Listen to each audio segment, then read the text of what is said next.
Traveling the Vortex.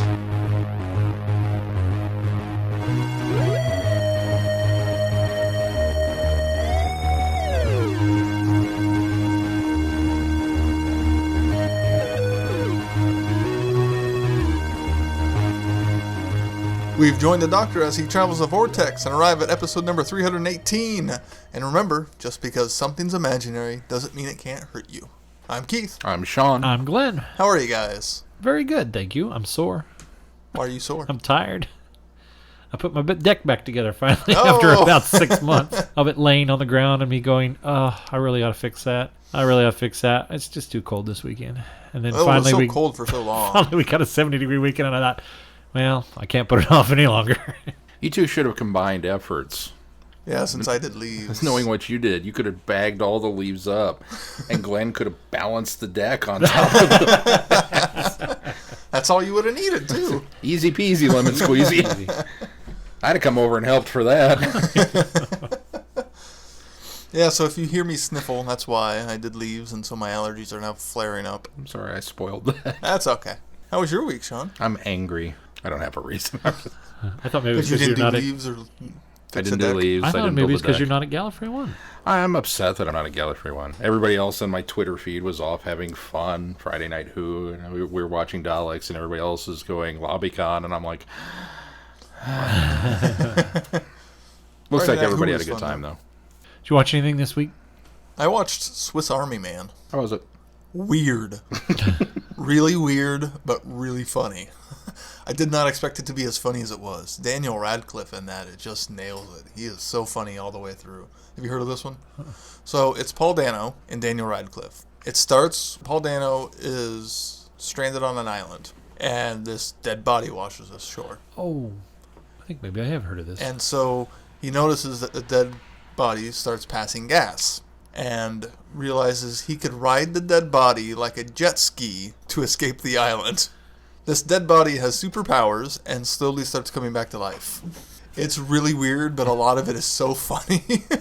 Like him riding it like a jet ski is just so absurd that it's hilarious. Who plays the dead body? That's Daniel Radcliffe. Okay. And it's them through most of the movie. And the end kind of wasn't as great as the rest of the movie, but all of pretty much 3/4 of the film is just engrossing and entertaining and just a hoot. Huh. He's trying to teach the dead body things because it's trying to remember things. And he starts singing the Jurassic Park thing. Just, music. Da, da, da, da, da. And so then that becomes a thing throughout the rest of the movie. It's like, sing a romantic song. Da, da, da, da, da. All right. There's a lot of really funny bits to it. I'll take your word for that. This does not sound like a Glenn film. It's not a Glenn film. I think you might like it, Sean. It is on Amazon. It's on my list. It's on Amazon Prime. I watched Videodrome. I've decided I don't like Cronenberg. It's a classic. Eh. I didn't say it was good. I just said it was a classic. Yeah, I don't think I like Cronenberg. I've never seen that one. It's weird. Very, very young James Woods. I didn't even know he was in it. And then he showed up, I'm like, oh, okay. I think it kind of carries across most of Cronenberg's films. I think he's got really great conceptual ideas that he carries to a place that I wouldn't have gone with to illustrate the point, But yeah, it was just it's one of those things that's always been on my list of things to watch, and I never have, and I finally got around to watching it. It was like, okay. Cross that one off now. We finally got to the twist. The big West where I got a text from Sean midweek. Oh my God! Holy crap! And it took me a second to realize what you were talking about. So I kind of looked at it because I was doing something else, and then when I went back to my phone, I read it more thoroughly, and I went, oh, that's what he meant. So that was a thing. I put forth the proposal for next week because that was episode 7 for those of you keeping track. That's the big one. So we've got 8, 9, and 10 now, and it's like, okay, I'm going to propose that we watch Westworld first, because if it's really good, I want to mow through all 3 episodes next week and just put all the rest of the shows on hold so that we can finish it. I don't think there was anything as big in episode 8, but 9 and 10 had some big doozies, too. Okay, well, maybe we'll stretch it out for 2 more weeks. That'll make Patrick happy. Really enjoying it. It's such a good show. It is really good. Did you see they're coming out with Funko Pops of those now? No. Of course they are. Yeah, well, It was successful. surprise. Not. Saw that you watched Things to Come. Oh, yeah, I watched that too. What'd you think? It was boring. It kind of, wasn't it? I mean, interesting ideas in it's it. interesting ideas. It kind of makes me want to read the book too. Isn't the book written after the movie?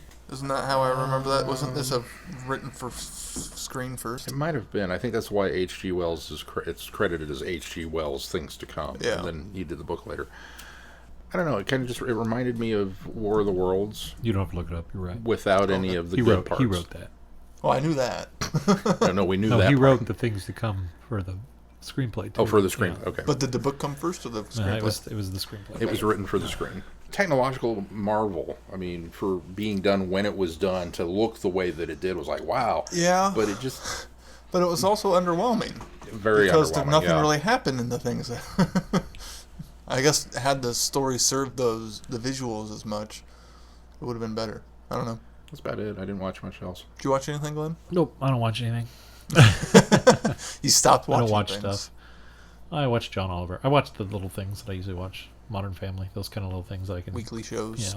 watch quickly before I go to work. Watched the first episode of Girls. It was really good. So really digging that. I'm kind of sad that this is the last season, but and there will be another one when I get home tonight. I probably won't make it through it because I'll be so tired. But We finally went and registered after multiple parents For the asking Army? for the baby. oh, no, okay. Didn't register for the Army, no. You have to register for a baby? Well, we filled out a baby registry.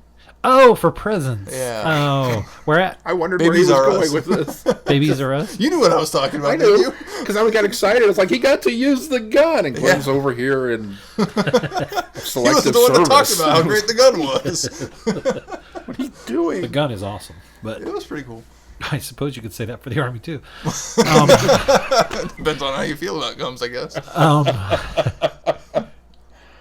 Oh, How many things? 400? 400 things I like don't Ben remember said? how many. Our gun died halfway through.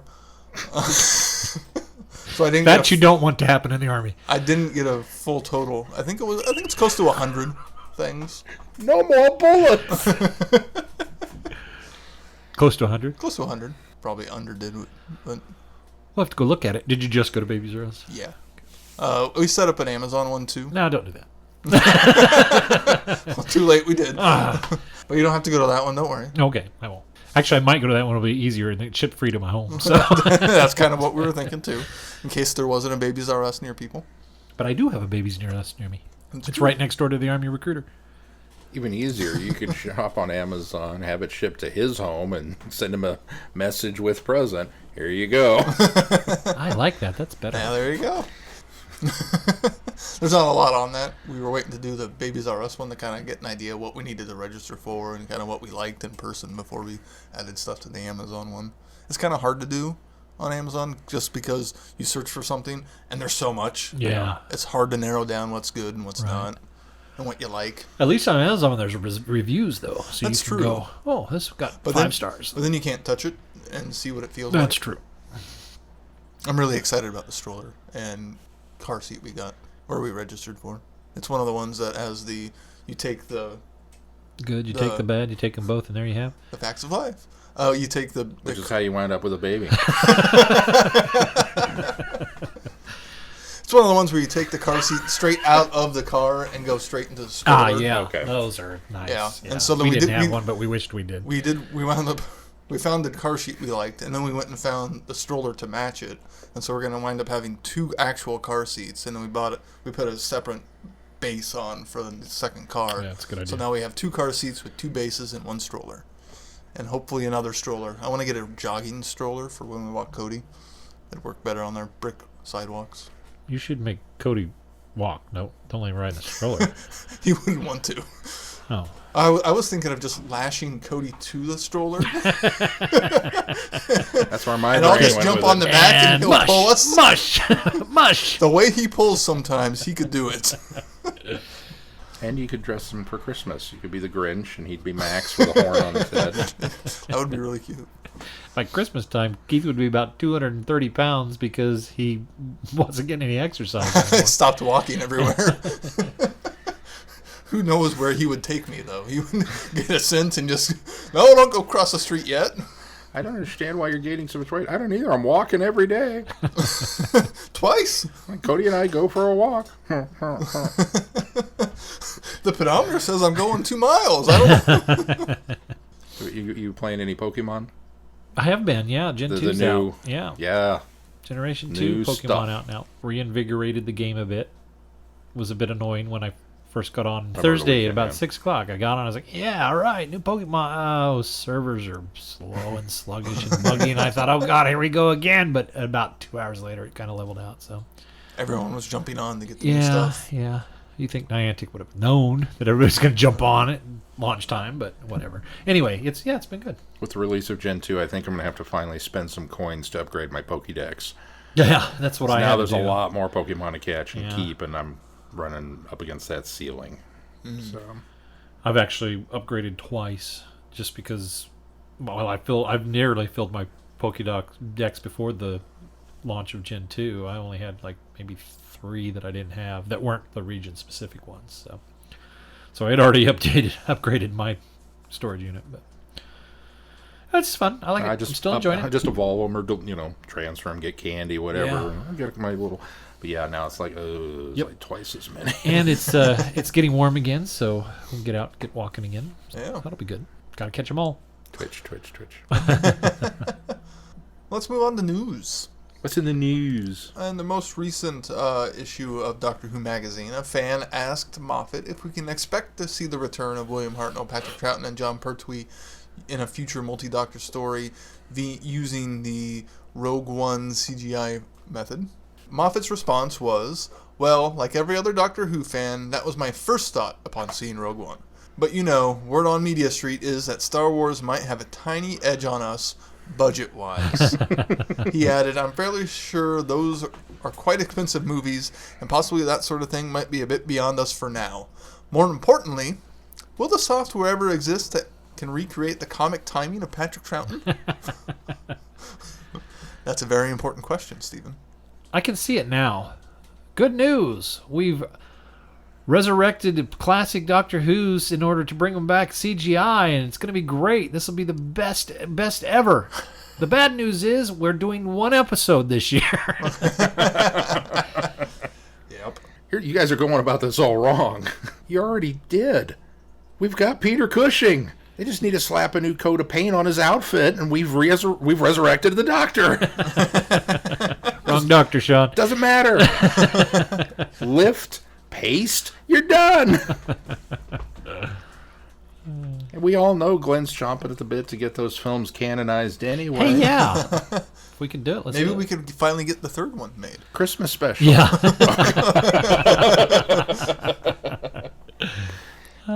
And then tie that one in canonically so the rest fit too. All right. All you computer wizard fans, your assignment is go cut together a demo reel. I want the animated Daleks from Power of the Daleks matched up with Peter Cushing from wherever you can get him. Make me a 3rd film. Make me a 3rd film. Go. Would you guys really want to see Rogue One style CGI use in Doctor Who to bring back old Doctors? I don't see why not. I mean, if the money was there and the software was fine, I actually am one of the few people, as you look at the internet, that actually really like the Grand Moff Tarkin, even though it's not quite there yet, but it looks great, and I thought Leia looked good. No, let's do it. Then again, I understand the limitations of the budget. Assuming the budget was not an issue and they could just do it, I kind of fall back on my rationale for most things, which, well, if you can come up with a good reason to do it, if the story's good enough, then yeah, absolutely. And if you can convey it well enough. If it's just the gimmick of, hey, we brought the Doctors Yeah, together, let's- then it's one of those lame multi-Doctor stories that doesn't really... Right. Let's not do it for the gimmick of it. Yeah. And the reality of it is, too, though, I would be fine with them recasting the Doctor as well. I mean, it worked with Herndl, so I enjoyed Richard Herndl and the 5 Doctors as the first Doctor. I think that was fine. I mean, it's not quite the same performance you get, but why not? Give it a try. Sean Pertwee. Sean Pertwee be as a John, great- as the 3rd Doctor. Look at a black wig on Fraser Hines. It might be able to He's work. a tad old, though, but maybe.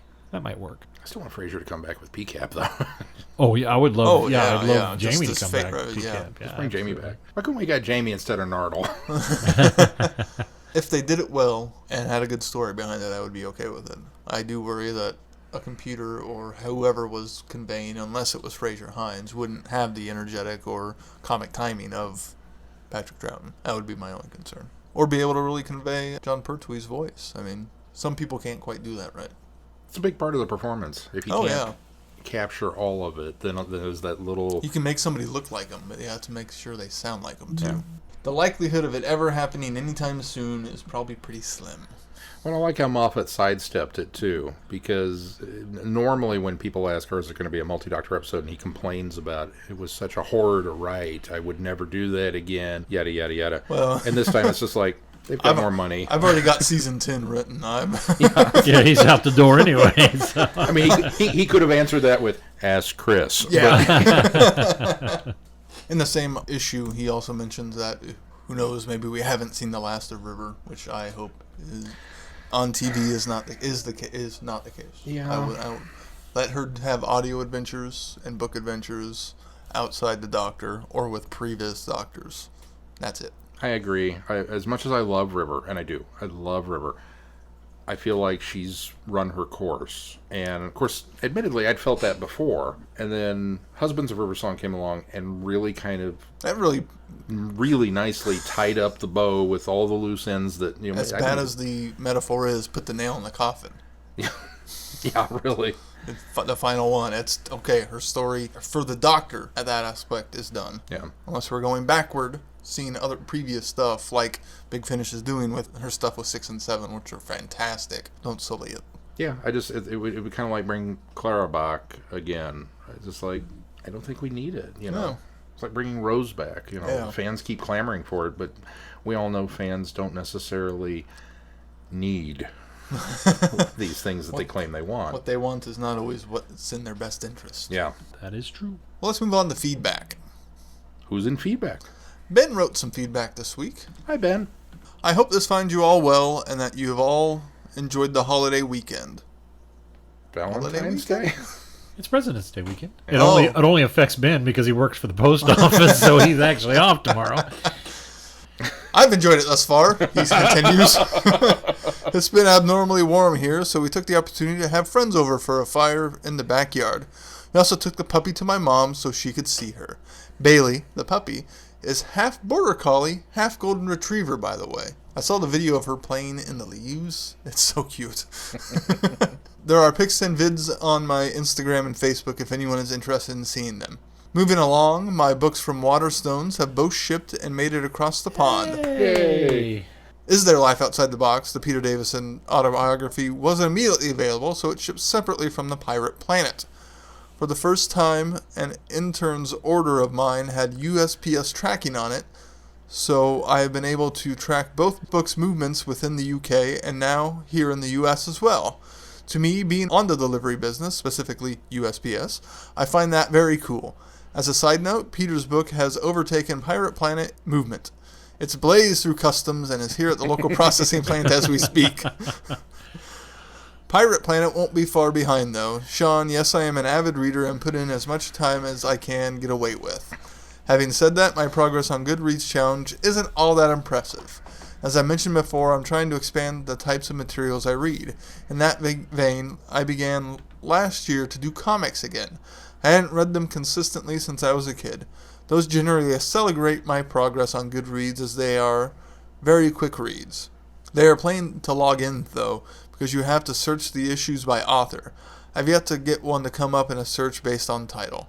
That brings me to an exciting update on Goodreads. You can now search books by scanning the cover. Previously, you could scan the barcode only. This new scanning option makes finding comics much easier in their database. I also devote my 50 minutes of break time at work to reading most days. Having that quiet, no kids, dogs, etc. time to read means good progress most of the time. Lastly, I saw that Tilda Swinton is the odds-on favorite of the moment to be the next Doctor. She was my personal pick when Matt Smith left. As much as I like PCAP, I hope she gets a fair chance at this role. Who, see what I did there, knows what will happen in the intervening year or so. Anyhow, that's it for now. Take care, guys. Ben. Thank you, Ben. Thanks, Ben. Tilda Swinton. So before I get into Tilda, I suddenly have this idea where you order 2 items off of Amazon or wherever, and you take bets on what arrives first. Racing. You can place bets on anything, right? But I bet Vegas hasn't figured this one out yet. And you can track them, and think of the excitement. It would be like Around the World in 80 Days with just, the book is in Reno now. It's getting close. I don't know. There may be something there. I would love to see Tilda. I think she'd be great. I don't know where this odds-on favorite, considering they've talked to nobody. Yeah. I'm sure Chris has some ideas, and if the other piece of news that wasn't really news that came out this week, which was that he had almost talked Capaldi into staying for another season, well, that means they're that much further behind on getting anything prepped. True. So I guarantee you, he's just now getting around to potential actors. Well, he's still working on Broadchurch season 3. Yeah. I mean, he's still wrapping that up. So I mean, there's so much to do. In fact, he just recently said that the 13th Doctor will be cast in the traditional way. They will write a script, and they will find the best person to fit that script. They're not going to do some abstract weird thing about it. So until that script is written, there's no casting. He has an idea. He has a clear sense of what they're going to do, but doesn't even know who's going to play the part yet. So I'd kind of like to throw everybody for a loop and go all the way up to the Christmas special, and the very last scene is the regeneration, and Capaldi regenerates, and the screen goes orange and then fades to black, and we don't know until the next season starts. I think that would be great. I would think so, too. Pull a War Games with it. Yeah. Take that. Screw you, fandom. I Of said course, then we get an announcement later. I wasn't going to engage in who I thought should be the next Doctor, but I've done a lot of thinking about it, and I would like to see Richard Iowide. Oh, is that how you say his name? I think it's Iowide. Who's Richard Moss Iowide? from IT Moss Crowd. from IT Crowd. I would love to see him as the Doctor. I just was thinking about that this week. So. Well, I go back to my previous choice of Stephen Mangan. Mangan. However it's pronounced. Okay. He was great on Houdini and Doyle. He was great in Dirk Gently. Yeah. He was Dirk Gently. He was. Okay. Did we watch the new one yet? I haven't yet. Not yet. No. I have it in my list to watch. It's on the list. If you want to send us feedback, you can send it to feedback@travelingthevortex.com or just go to our website, travelingthevortex.com, and click on the Send Us Feedback tab. Or, as Ben did, you can reach out to us on any form of social media. Let's move on to our review. Let's do so. Phantoms of the Deep. On their mission to explore the Mariana Trench at the very bottom of the ocean, the deepest and most inhospitable place on Earth, the crew of the deep-sea vessel Erebus makes an unusual and startling discovery: a battered blue police box.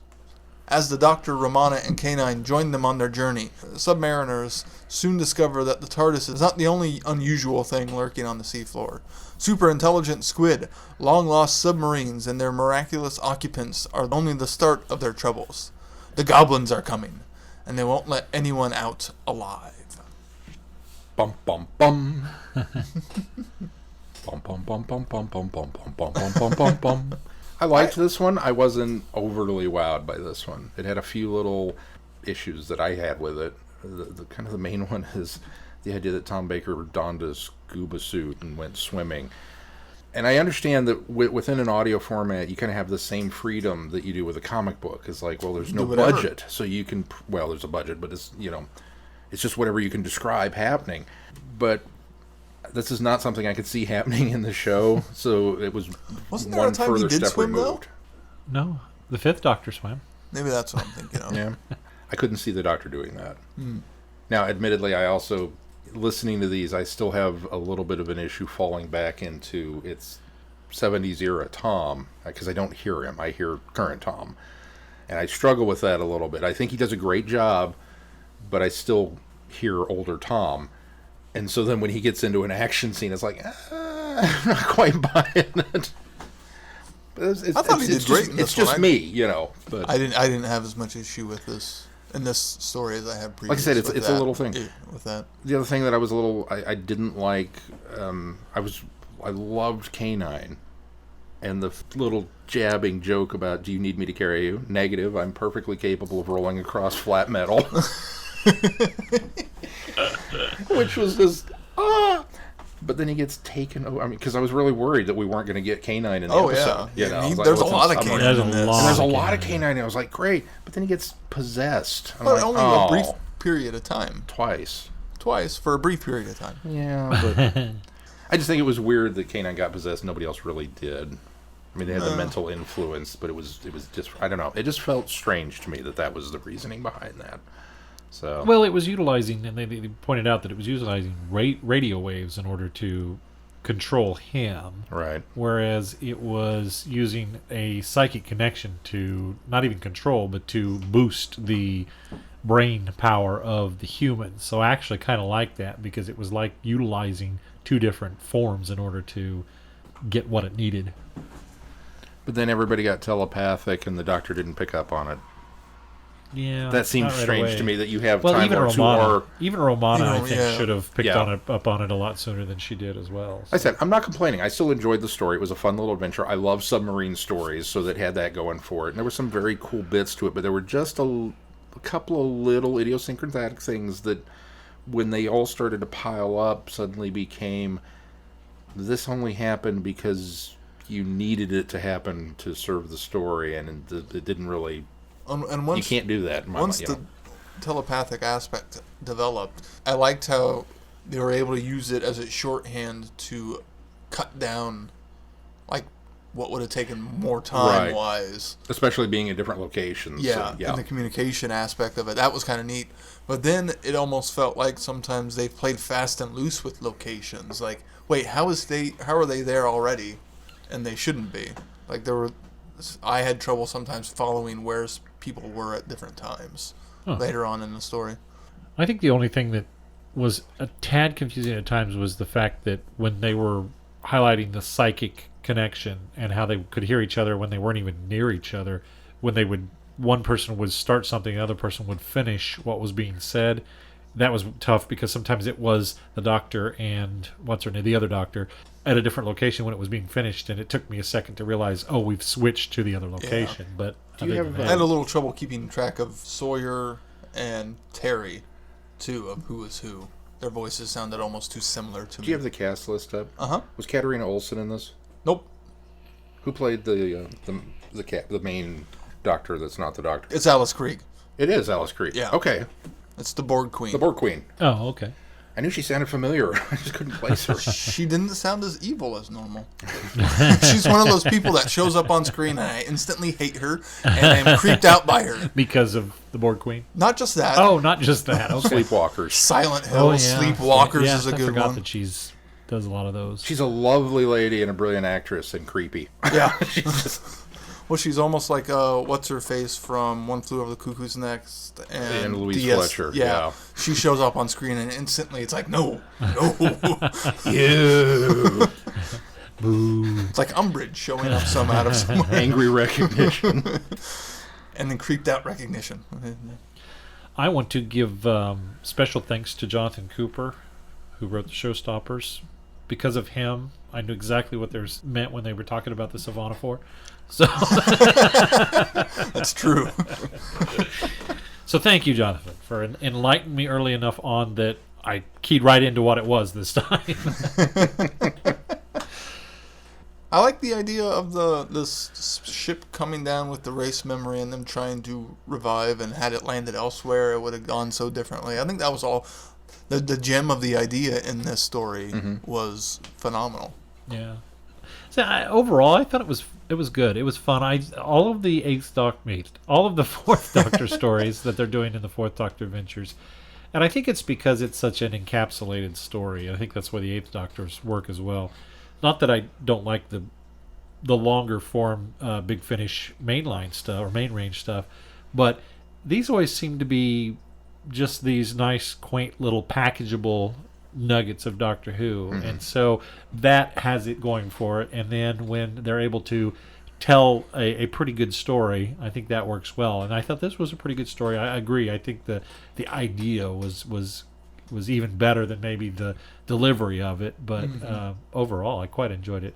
Would have liked to hear more Romana, or have Romana. She didn't seem to get enough to do. Yeah. But that was okay because in previous stories this season, she has had a lot more to do. So Overall, it's still balanced pretty well. yeah. But K9 was the highlight of this one. Even Yeah, though he does absolutely. get possessed and taken over, he's got a lot to do, and he's there a lot. I just really loved after the fact when he was no longer possessed and they were talking about what he did. He was like, "Yep, I did that. I was possessed." Well, there was a bit of a Deal with there it. was a bit. Well, no, there was a bit of a remorse in his A bit of voice, I apology, thought. yeah. Yes. When the doctor, Affirmative. K9, is this true? Affirmative. He's very like, oh, I felt a little bad for him. don't call me a bad dog. It wasn't my fault. But yeah, overall, it was enjoyable. Again, still, I think I've said this before, still enjoying the Fourth Doctor adventures very Yeah. much. So glad that Tom decided to come do them. Did you know who wrote this one? No. Jonathan Morris. Oh, well, then it's all forgiven. I figure that's why you liked it so much too. No, Although I thought you would have liked it more because it was a... yeah, well, I didn't know that he wrote it. Like I said, it was an enjoyable story. It was a Well, fun I'm glad adventure. you didn't, because you gave an honest opinion Yeah, then. Because no, if you had known it was Jonathan Morris, you'd probably been raving all over this thing and not really meant it. Yeah, maybe I'd have been, Or if he had known going in, he would have liked it from the get-go. Right. or maybe I'd have had right. higher expectations and would have come down further on it. That too. It was a fun adventure. Like I said, I like submarine stories. One of my favorite, I wish we could get more in this ilk. In one of the Doctor Who annuals, there was a comic book story where it's the Seventh Doctor telling a story, and he flashes back to when he was the Fourth Doctor, who lands the TARDIS on a submarine, and he gets caught up in this naval adventure against the Sea Devils, and the sub is being radioed instructions from the Third Doctor. And all of a sudden the Fourth Doctor goes, "Oh crap, I know when this is." And he gets wrapped up in I suddenly remembered that somebody on the sub helped me, and it turns out that now I'm on the other end of it. And it was just a really cool story, but the fact that it technically was a 3-Doctor story without ever them really interacting together. And so I enjoyed that, and it reminded me a little bit of that because of the setting and some of the other stuff. But yeah, I mean, it was a fun adventure. I mean, anytime we get K9, anytime we get submarines, those are great stuff. There were a couple little things that were just like, that doesn't quite jive for me. But not enough to make me go, oh, that sucked. Let's move on to the comics then. The final 5 of this arc. So I started these and immediately regretted not going back and rereading the previous 5. I even read the recap that we got. They don't help Didn't much. really help much. It almost felt like a different set of Well, comics. this issue, this first one specifically, is odd in the fact that it's an There's 11th Doctor issue no and there's no 11th 11th Doctor. Yeah. It's a War Doctor story. So we have to cast our minds back to where we had left off with season 2. Is there's the then and now bounty hunter that's hunting him down, and what was the name of the malevolent force? Malevolence or something. That's darkness that's endangering these people, and the 11th Doctor is being put on trial for Was it the Malevolent? the Wasn't that what it was malevolent. Yeah, called? maybe it was. I think. I don't know. I just read them tonight, too. There was this thing, and he's worried about this crime that he may have committed, and it in some way, shape, or form ties back into the Time War. And then we brought Abslom Daak along, and we brought River along, and we had this huge cast, and was getting very excited. Squire shows up. The Squire, Yeah. and then the Master is there in various bits as well. And it's like, okay, and so we kind of They all come to steal this the Master's TARDIS. rushing to this, oh my God, what we can, it felt like we were at that penultimate cliffhanger moment. And then this one picks up in the Time War with the War Doctor. Because at the end of the last one, Alice leaves. Alice steals the Master's TARDIS, leaving Daak behind, which Daak was supposed to go with her, to go back to the Time War. That's where we left it Because the Doctor time. had kind of been treating her crappy. On purpose. On purpose. Well, we find out later. Yeah. But she just kind of went, screw it. And I'm going to go take I'm care going of to this take care of myself. this. So we get into this one, and it's in the Time War and the War Doctor, and it's very disjointed. It is very disjointed. It doesn't fit into the previous flow of the way the run had been going. And We get some new Daleks. I appreciated this first story because it did that. Because it stepped aside. Because it did something a little different. But it felt like there was a little too much crazy. No, it did. It was a There lot was- crazy. I really appreciate when somebody's able to do something new and different with the Daleks, and I think they did that. This here. fell I think into they, that, yeah. They Yes. nailed it. Unfortunately, I think that it becomes, as I say, a little too crazy. There's a little too much crazy. These Daleks are a little too unhinged. I think They're a that's bit too Dalek Con. I think that's a forced measure in order to make them feel more dangerous, which I think it does. It helps, but there's way too much dialogue happening without anything happening. They've got Alice. There's And a more lot of dialogue. nonsense dialogue. That's it. There's more dialogue than you need to know what's going on. Yeah. And so you feel like you're slogging through a lot of this disjointed speech from each of these different crazy Daleks. And when it finally gets to the meat of what's happening, you've gone through 10 pages of just, okay, that was unnecessary. Yeah. And so that was one of the failures of this, I The think. irony is that if you'd done this on television, or even in just a current timeline story, with the idea that the Daleks had created these aberrations to become creative through their insanity, that's terrifying to me. That the idea of that, yeah. and if they had spoken the way they spoke within the confines of a current era story, it's terrifying. Putting them in the time war where we're already being bombarded with strange topics and weapons that we've never heard of, and everything's got these, which I've talked about before, how much I love the names of all this stuff in the time war. But now having the crazy on top of all that, it was difficult to sift through and figure out what was crazy and what was actually plot relevant. Yeah. Yeah. Because when they start talking about what was the name of the device? The silent song? Silent with a P? Silent Song Box. The Silent Song Box, which is another great name in and of itself. But when you couched within the crazy of the Daleks, it's just like, okay, wait. And I found myself having to go back and reread several different things in an effort to make them truly unique. The The font. font is different for Yeah. each one of them, which I don't mind. Yeah. That's a cool way of doing it, but it was hard to read font, which was like, Yeah. I don't know about that. So that was an added challenge as well. That definitely added to the slog feel. And then trying to remember, once we get to the end of the issue, and these beans show up, wait, what are these? And then we kind of get an info dump later of who these beans are and how they actually tie back into the overall story. Right. Which, again, because they tie in so heavily to the climax, in retrospect of reading all 5 of these issues, it actually works, and does. I appreciate it. But I agree that they're kind of sprung on us a bit, and then we do get the info dump in order to give more substance or relevance or reason or who they are, some definition to who these beings are. It just felt like it really felt like if I was reading this month to month, I'd have felt kind of like, that was a fine issue. Yeah. That was all right.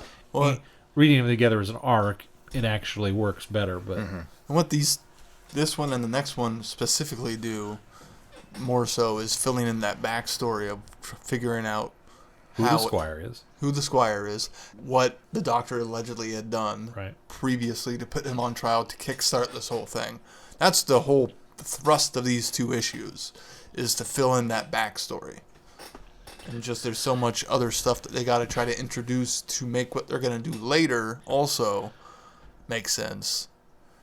So then we've got the Sonic Songbox, with which I don't know that like. I'm still on the fence on whether I think it's a clever name or not. It feels like it fits in the whole words that were used in the Time Lord with the some of The Nightmare Child. Yeah, the Nightmare Child and the Moment and things like that. It kind of feels like it fits with that kind of style of things that are named in the Time War.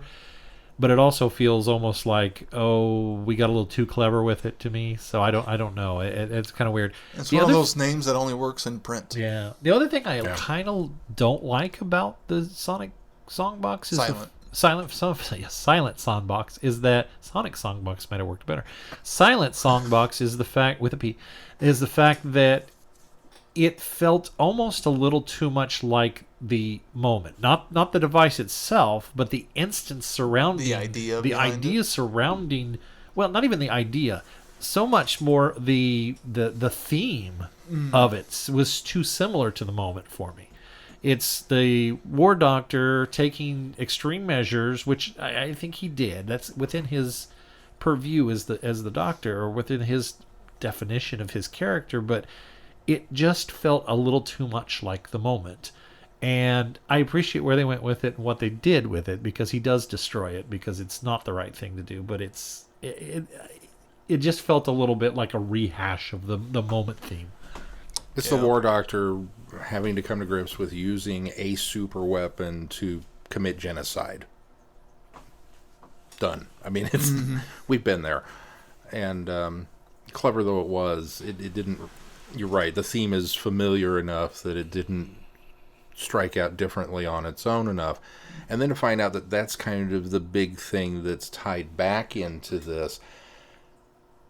I mean, what I guess the struggle for me was, as we read the first grouping, it was boom, boom, boom, boom. I mean, there were 5 episodes that just really kept me, holy crap, issue after issue after issue. And then we got into the second batch, and it kind of felt the same way, that the stakes kept getting raised. And I mean, how are we going to deal with that? We've got Abslom Daak back. What next? Oh, River. Oh, the Master. Oh, I mean, everything kept escalating. And then this bit very much felt like the info dump in episode 3 of a televised story, followed by kind of a lackluster resolution that now that we had all these plates spinning, we weren't quite sure what to do with them.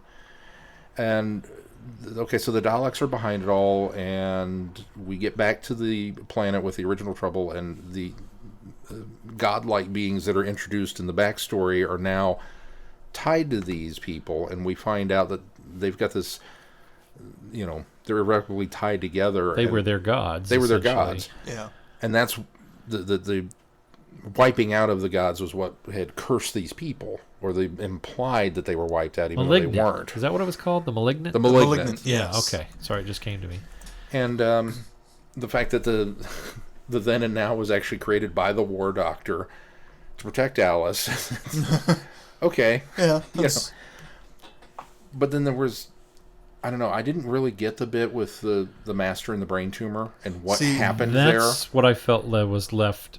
I think they left that very ambiguous. But the reason for it is to create the paradox. Right. That's the reason for it. But I agree. I didn't remember the tumor from previously. See, I remembered it once it showed back up. I was like, oh yeah, this is that tumor that she came across in the Master's TARDIS. That's all we got from it. I do think it was. Have a tumor in the TARDIS? Well, I do think it was interesting though that Alice had brought it to him. He thought that Alice had created it, and then when he realizes that he created it in the future, and that it's going to create the paradox, that actually kind of worked for me. But I didn't get enough of why did you create the tumor in the first place? Yeah, and so that was a bit weird. But it was a device in order to set up the paradox, so that they had the wonkiness that happened. That's, and then moving on. That's the problem. Is I kind of, from where we go in the next 2 episodes, or next 2 issues, I actually liked the War Doctor part, because I thought that was actually kind of, other than being too much crazy in the first issue, that was kind of a encapsulated, okay, this makes sense. I see where we're going here. It's the next 2 issues that gets really kind of just twisty and weird, and we've got the 11th Doctor's brooding all the time. I've made a mistake. There's a payoff for that, but I don't want to sit through 3 issues or 2.5 issues of the Doctor sounding like, oh, woe is me, everything is in despair, I can't do anything about it. We've done that previously with the 11th Doctor as well, and I'm getting frustrated with, this is not the 11th Doctor from television. This is you've gone and tried to do something different with the character, but it feels so unlike the 11th Doctor. Yeah. If this were the 11th Doctor between Amy and Rory and Clara, it would almost make sense, because he was so broody there. I don't even think he was that.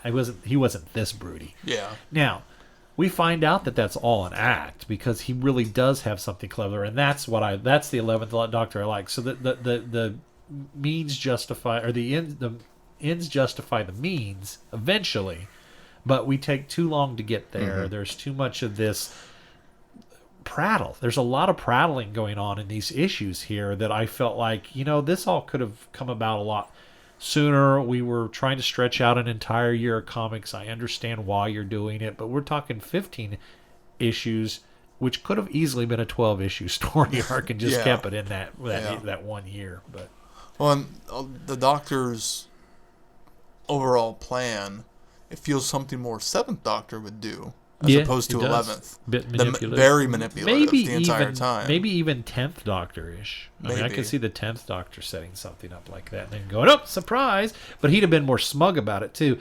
The 11th Doctor, while I think he reverted to character there at the end, which was fine. His plan didn't actually go to as it was supposed to. Yeah, it did. Not exactly, but that's what happens when you bring River along. He should have known that. Well, yeah.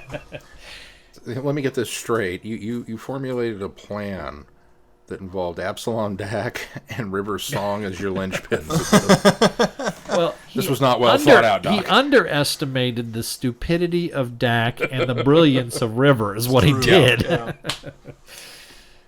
That was the other... His plan to kind of purposely put Alice in danger, followed by purposely putting River in danger, and in between purposely putting Daak in danger was kind of like... Seems a bit reckless. That seems a little reckless. It's a little reckless for him. Even at the very end. Followed up with, as convoluted as his plan was, the Dalek plan was like, what? Yeah. So, okay, the gods are wiped out, which is going to create this problem, but you're hitching a piggyback ride on the signal that's going to wipe out the gods so that you can take over as the new gods. Which, on the surface, was okay, but when you dig into it, then you start going, there's problems here. Yeah. Yeah. I mean, even in the crazy realm that these particular Daleks were operating At least in. there was a lot of crazy. You can at least use the amount of crazy that was in those two stories to justify. And that's the what crazy. I had to do when I got to that point and they explained the plot, that this is the goal. I went, wow, the architect was either a certified genius or an authentic wacko. Oh yeah, they're wacko. A little bit of I both, just had to but- kind of chalk it up to wacko. Yeah, it just, there was... Again, I think that it wraps up satisfying in the fact that you're relieved in the fact that the Doctor actually had this planned out and and I even like some of the flashbacks to the things that keyed him into who the Squire was and what was happening. But the other thing that I don't like about it is it was clever. It was a good vehicle to have the Squire be who the Squire is, and That part was great. But I didn't have any problems with that, actually. but I find I liked the Squire. You made me like the Squire so much that when the sleeper cell or sleeper is activated within her, then it's like, oh no, I really liked her. Now, that being said, that's not the Squire at that point. So we actually have room now to have some stories of the War Doctor with the War Squire. Doctor and the Squire, It's yeah. true. So Yeah. we do have some room to do that. That was another thing, going back to those two stories, when Alice shows up and the Doctor and the Master are working together, and I'm sitting there going, okay, how does this work? What is the background on this? And then when he simply says, well, we're on the same side, then I thought, you know what? I don't need a backstory of how you picked him up, why you guys are together. This is exactly what I needed was, hey, at this point, we're on the same side.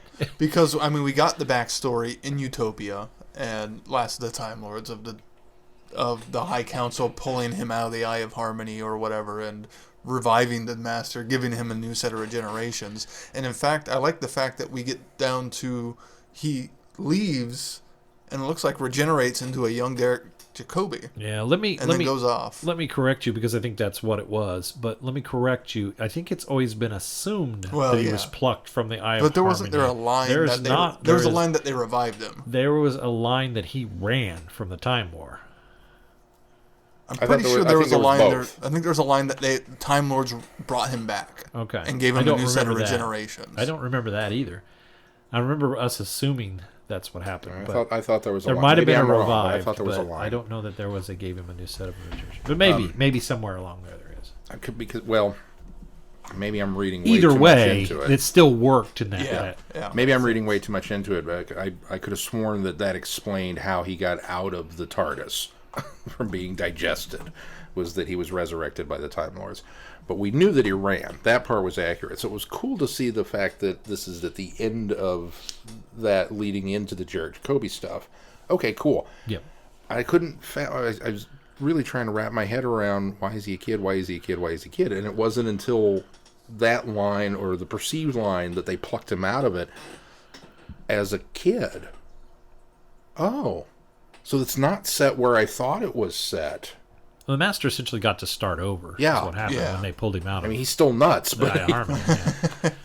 it's almost like the Master's got two different time streams now. He's got he's got Roger Delgado, Ping Pong Ball Eyes, Anthony Ainley, and Crispy and Crispy and because Ping Pong Ball Eyes, when we come back for the Tarkin Adventures, it's not. No ping pong ball eyes. Ping pong ball eyes. He's always ping pong Jeffrey ball Beavers? eyes. Yeah, Jeffrey Beavers. Well, of course, we haven't got into the Big Finish stuff, knowing where maybe that fits in there. Yeah. But Unfortunately, then, that might not gel because, And then Eric Roberts. Well, it would. And then there's the kid, Derek Jacoby, John Sim, Missy, which almost feels like a different track. So. Too, but... At any rate, I disagree. I don't necessarily need the backstory. I want the backstory now. Yeah. I want. You could do a whole series of War Doctor Child Master comics, and I'd be on board for that because I think the two have such an interesting relationship. Oh, they do, yeah. And it reminds me of what we got with Shaka Doctor and Robot Master. Is I would, the fact that the Master's still evil. Yeah, he's still chomping at the bit to do something, and then the War Doctor shoots him a look and goes, "Sorry, habit." Yeah, I think maybe. No, I think you could do more stories with Young Master and Squire as the companions, and I that would be fine, and they could fill in the back, but. Realizing that there's a chance that this is all we're going to get, they really fixed it for me in the sense that they're on the same side, and the Doctor was stepping outside his usual means in the Time War because obviously because he's snatching doomsday weapons, genocide weapons in order to do it. And there was another instance too, is that the Doctor realized, or the Doctor was ready to go to his death with the. Silent song box too. I mean, he even says it. It's going to kill me. But I think that's part of what makes it also feel moment-like. A He's bit, willing to sacrifice himself again before absolutely. this weapon. Those first two issues were okay for me. I was fine with that. Getting a little too much crazy. The next two issues I thought just felt like filler. It was just like, oh, we've got to really get it scattered. And took a long time to get to the actual climax. The climax works. It pays off some of the things that we got, especially for all the way back to the beginning of the year. But it felt a little lackluster for a little lackluster. Because I agree with you. We seem to keep increasingly building and setting the bar higher and higher in the first half of this year, and then we get to a point where we just feel like we're on a. It's that pacing before you get to the sprint at the end. It was Best of Both Worlds 1 and 2.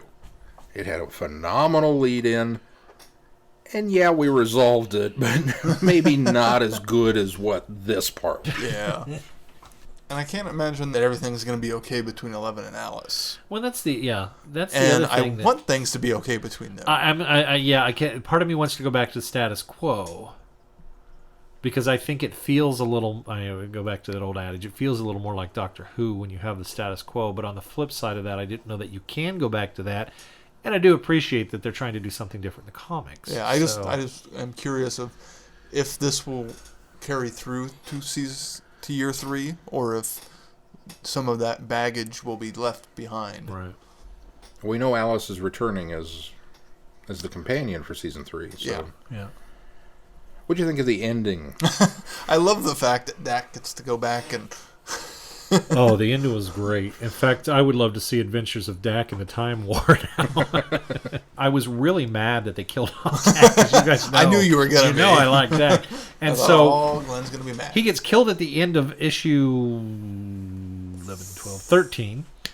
And then he's up again, and I thought, well, that's because that was one of those things. I've read the past issues back in the Abslom Daak days, back in the 90s, I think it was, and so I kept thinking, maybe he's not dead. I've seen him come back from pretty bad thrashings before, and he does. He gets up and he's at the door, and then he gets shot clean through.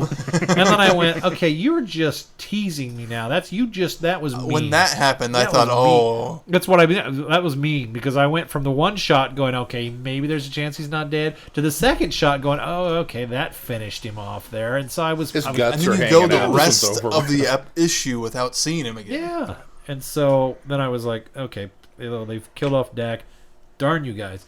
But then for him to come back at the end, but then there's that moment of at the end where he's fixed and everything's okay, and he kind of comes in and helps save the day with River. I mean, that the nice thing about that is they did a nice balanced job of everybody having their heroic moments at the end too. So that worked.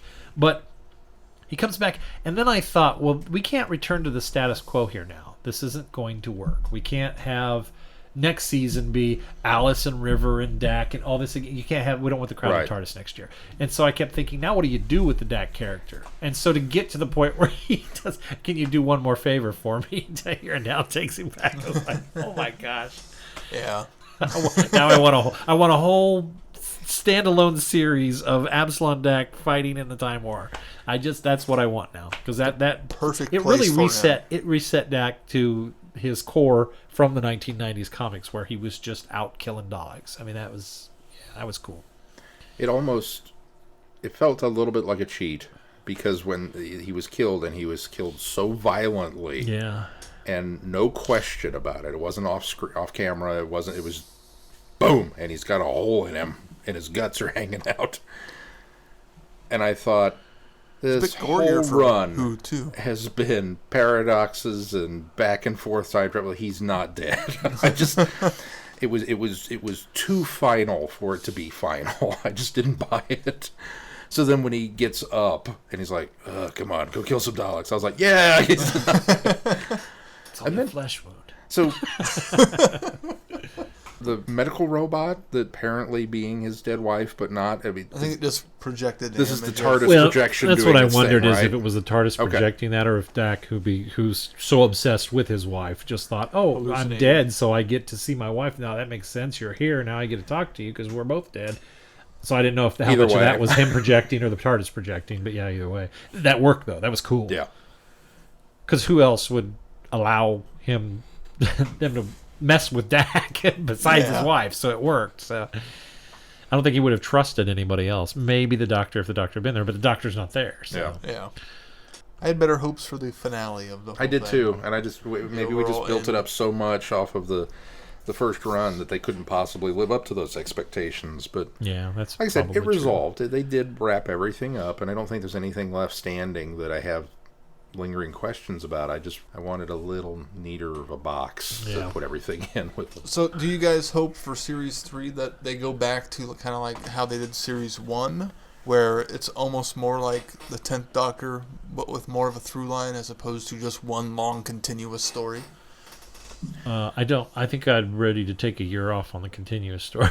Yeah. I think it's harder to keep track of what's going on reading them, even month to month. It would be hard to remember what had happened previously, especially when you have to call way back to the beginning. Right.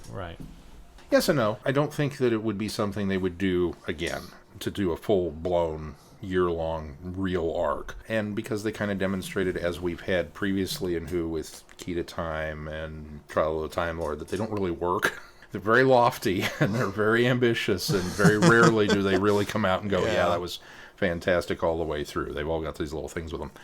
So I would expect a return back to the 2 or 3 issue thing. And maybe there's kind of that RTD era subplot that's going on, but for the most part, and it's... that's kind of how the Moffat era is, too. Yeah. This is even lofty for the Moffat era Yeah. of his storytelling. Agreed.